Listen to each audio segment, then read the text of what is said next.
వెనక్కి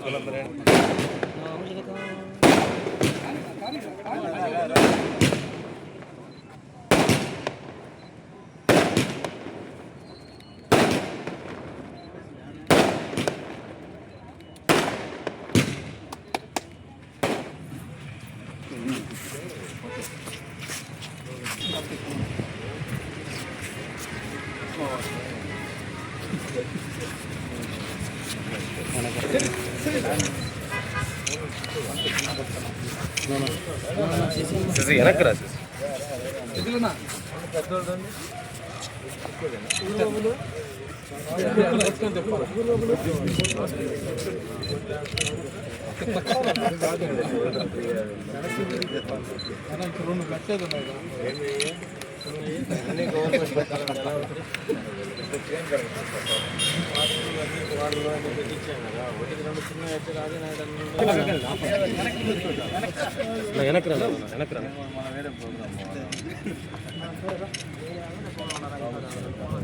అవన్నీ కూడా ప్రజా దర్బార్లో వచ్చిన విజ్ఞప్తులు, అదేవిధంగా నేరుగా ఎమ్మెల్యే గారికి కానీ నేరుగా స్థానిక నాయకుల ద్వారా వచ్చినాయి కానీ వారందరి సలహా సూచన మేరకు నెల్లూరు రూరల్ నియోజకవర్గంలో అనేక అభివృద్ధి పనులు చేశారు. దాంతోపాటు ముఖ్యంగా నెల్లూరు రూరల్ నియోజకవర్గంలో ఉన్న 26 డివిజన్లో ఏదైతే ఓపెన్ స్పేసులు పార్కులకు సంబంధించి వదులున్నారో అవన్నీ కూడా గత 6 నెలల నుంచి కూడా ప్రత్యేకంగా దృష్టి పెట్టి వాటికి సంబంధించి 6,80,00,000 రూపాయలతో ఎక్కడెక్కడ ఓపెన్ స్పేస్లు ఉన్నాయో కాస్ట్లీ ఏరియాలన్నీ కూడా లక్షల రూపాయలు అంకణం, లక్షల రూపాయలు చేసేవన్నీ కూడా కాంపౌండ్ వాళ్ళు కట్టించి వాటిని అన్నింటినీ కూడా సేఫ్ గార్డ్ చేయడం జరిగింది. అదేవిధంగా ఇదేదో ఓపెన్ స్పేసులు పార్కులకు సంబంధించి ఏదో గవర్నమెంట్ ఆస్తి అనే విధానం కాకుండా అది కూడా మన ఆస్తి, ప్రజలకు సంబంధించిన ప్రజల ఆస్తి కాబట్టి ప్రజలు ఆస్తిని కాపాడుకోవడానికి అన్ని విధాల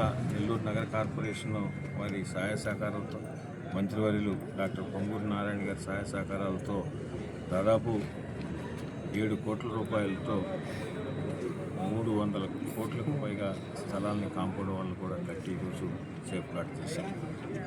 ప్రతి కాంపౌండ్ వాళ్ళు కట్టడమే కాకుండా ఆర్థిక నిధుల లభ్యతను బట్టి ఆయా పార్కుల్లో ఇప్పుడిప్పుడు ఏం చేయాలో స్థానిక ప్రజలు సూచనల మేరకు చేస్తున్నాం. అదేవిధంగా ఇంతకు మునుపు కూడా ఎక్కడికక్కడ రెసిడెన్షియల్ వెల్ఫేర్ అసోసియేషన్లు కానీ, అదేవిధంగా ఈ పార్కులకు సంబంధించిన అసోసియేషన్లు, వాకర్స్ అసోసియేషన్లు వీరందరికీ కూడా విజ్ఞప్తి చేస్తున్నాం. ఈ లేఅవుట్ వేసినప్పుడు టైంచి కూడా ఈ పార్కు ఆ లేఅవుట్లో కూడా ఇది అక్కడ కేటాయించడం జరిగింది. చాలామంది చాలా సంవత్సరాల నుంచి కూడా ఇది కొంతమంది ఆక్యుపై చేయాలని ప్రయత్నం జరిగింది. అయినప్పటికీ ఇక్కడ లోకల్ ప్రజలు దాన్ని కాపాడుకుంటూ వస్తున్నారు. ఇటీవల కాలంలో ఒక 2-3 సంవత్సరాల క్రితము ఇక్కడ వేరే వాళ్ళు కబ్జా చేయడానికి ప్లాన్ చేయడం జరిగింది. అప్పుడు బీజేపీ, తెలుగుదేశం, జనసేన ఇక్కడ లోకల్ ప్రజలు అందరూ కలిసి దాన్ని ఆపడం జరిగింది. అప్పుడు ఈ 3 కూటమి ప్రభుత్వ నాయకుల మీద కూడా కేసులు పెట్టడం జరిగింది.